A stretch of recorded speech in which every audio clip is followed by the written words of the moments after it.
ಶಿವಮೊಗ್ಗದಲ್ಲಿ ಪೌರ ಕಾರ್ಮಿಕ ಆತ್ಮಹತ್ಯೆ ಯತ್ನ ಪ್ರಕರಣಕ್ಕೆ ಸಂಬಂಧಿಸಿದಂತೆ ಶಾಸಕ ಚನ್ನಬಸಪ್ಪ ಪ್ರತಿಕ್ರಿಯೆ ನೀಡಿದ್ದಾರೆ. ಇದರ ಬಗ್ಗೆ ಈಗಾಗಲೇ ಪೊಲೀಸರು ತನಿಖೆ ಆರಂಭಿಸಿದ್ದಾರೆ. ಈ ಘಟನೆ ಸಹಿಸಿಕೊಳ್ಳೋಕೆ ಸಾಧ್ಯ ಇಲ್ಲ. ಅವರಿಬ್ಬರ ಸಂಬಂಧ ಬಹಳ ಗಟ್ಟಿ ಇತ್ತು.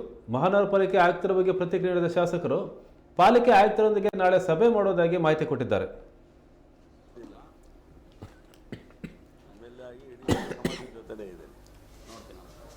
ಅದು ಒಬ್ರು ಕಾರ್ಪೊರೇಟರ್ ಜೊತೆ ಇರೋದಲ್ಲ ನಾವು. ಆದರೆ ಒಂದು ಕೆಟ್ಟ ಘಟನೆ ಯಾರ ಜೀವನದಲ್ಲೂ ನಡೀದೇ ಇರುವಂಥ ಘಟನೆ ನಡೀತಾ ಇದೆ. ಅವನು ಕೂಡ ಸೀರಿಯಸ್ ಆಗಿ ಆ ಥರ ಯೋಚನೆ ಮಾಡಬಾರ್ದಿತ್ತು. ಏನು ನಡೆದಿದೆ ತನಿಖೆ ನಡೀತಾ ಇದೆ. ಯಾವುದೇ ರೀತಿಯ ಗಂಡಾಂತರಗಳಾಗದೇ ಇರುವಂಥದ್ದು ನಿಜವಾಗ್ಲೂ ಭಗವಂತ ಅವನಿಗೆ ಬುದ್ಧಿ ಕೊಟ್ಟಂಥ ಪರಿಣಾಮ ಇದಾಗಿರುವಂಥದ್ದು. ಈ ಘಟನೆ ಬಗ್ಗೆ ತನಿಖೆ ಆಗ್ತಿದೆ, ಆಗಲಿ. ನನಗಂತೂ ವಿಶ್ವಾಸ ಇದೆ. ಅದೊಂದು ಕೆಟ್ಟಗಳಿಗೆ ಬಿಟ್ಟರೆ, ಯಾಕೆಂದರೆ ಪೌರ ಕಾರ್ಮಿಕರ ಬಗ್ಗೆ ವಿಶೇಷವಾದಂಥ ಆಸಕ್ತಿನ ಇಟ್ಕೊಂಡಿರುವಂಥ ನಮ್ಮ ಇಡೀ ನಗರಸಭೆ ಪಕ್ಷಭೇದ ಮರೆತು ಎಲ್ಲ ಸದಸ್ಯರುಗಳು ಕೂಡ ನಾವು ಇಟ್ಕೊಂಡಿದ್ದೇವೆ. ಹಾಗಾಗಿ ನಡೆದಿರುವಂಥ ಏನು ಘಟನೆ ಏನಿದೆ ಇದಕ್ಕೆ ಯಾರ ಜೀವನದಲ್ಲಿ ನಡೀಬಾರ್ದು ಅನ್ನೋಂಥ ಮಾತನ್ನು ನಾನು ಹೇಳಿದ್ದೇನೆ. ಯಾವುದೇ ಕಾರ್ಪೊರೇಟ್ರು ಕೂಡ ಹಾಗೆ ನಡ್ಕೊಳ್ತಾರೆ ಅಂತ ನಮಗೇನು ಅನಿಸೋದಿಲ್ಲ. ಆದರೆ ಅಕಸ್ಮಾತ್ ಯಾವುದಾದ್ರೂ ಕಾರಣಕ್ಕೋಸ್ಕರ ಕಾರ್ಯ ಆಗಿರೋದ ಕಾರಣಕ್ಕೋಸ್ಕರ ನಡೆದಿದ್ದರೆ ಅದು ನಡೀಕೂಡದು. ಯಾರಿಗೂ ಅಪಮಾನ ಮಾಡುವಂಥ ಕೆಲಸವನ್ನು ಯಾರೋ ಮಾಡ್ತಾರೆ ಅಂತ ನಮಗೂ ಏನು ಅನಿಸೋದಿಲ್ಲ.